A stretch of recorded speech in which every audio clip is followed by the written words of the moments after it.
Aujourd'hui, vous célébrez la mémoire liturgique de mon cœur immaculé. C'est votre fête, mes bien-aimés et fils consacrés à moi. Vous avez été choisis par moi et appelés à faire partie de ma troupe victorieuse. Vous faites partie de ma propriété. J'ai un grand dessein sur vous. Ce dessein vous a été révélé à chacun en particulier. Maintenant, il doit apparaître à l'Église et à l'humanité dans toute sa splendeur, parce que ce sont les temps de votre maturité et de votre témoignage public. Montrez-vous à tous comme mes consacrés, comme les apôtres de ces derniers temps. Comme apôtres des derniers temps, vous devez annoncer avec courage toutes les vérités de la foi catholique.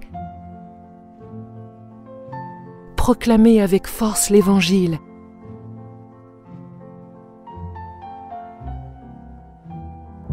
Démasquez avec décision les hérésies périlleuses qui se travestissent en vérité pour mieux tromper les esprits et ainsi éloigner un grand nombre de mes fils de la vraie foi.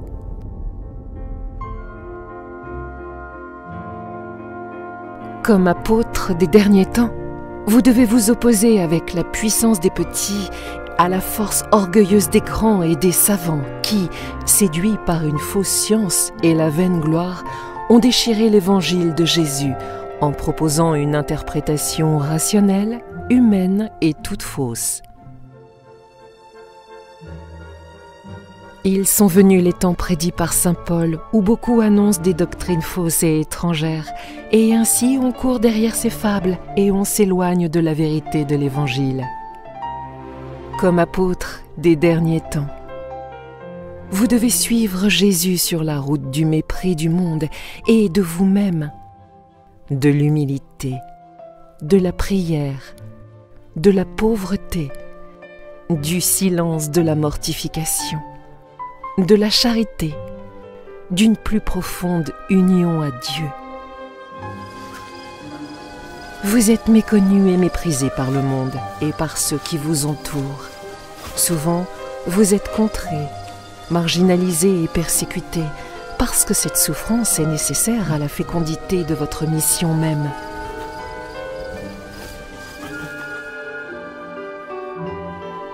Comme apôtres des derniers temps, vous devez maintenant illuminer la terre avec la lumière du Christ.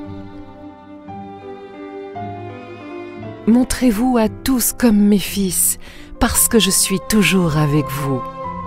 Que la foi soit la lumière qui vous illumine en ces jours d'apostasie et de grande obscurité, et que vous consume seulement le zèle pour la gloire de mon Fils Jésus en ces temps d'une si vaste infidélité. Comme apôtre des derniers temps, le devoir vous incombe d'accomplir la seconde évangélisation, tant demandée par mon pape Jean-Paul II.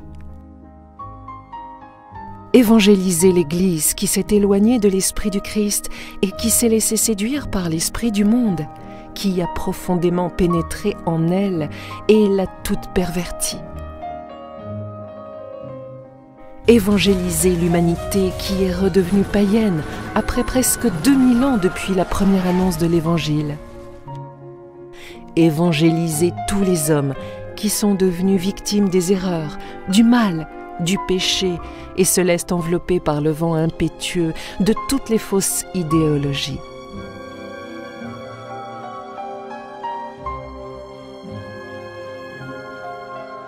Évangéliser les peuples et les nations de la terre, immergés dans la ténèbre de la négation pratique de Dieu, pendant qu'ils se prosternent devant le culte du plaisir, de l'argent, de la force, de l'orgueil, de l'impureté. Sont venus vos temps, et je vous ai formé en ces années afin que vous puissiez donner maintenant votre courageux témoignage de disciples fidèles à Jésus, jusqu'à l'effusion même de votre sang.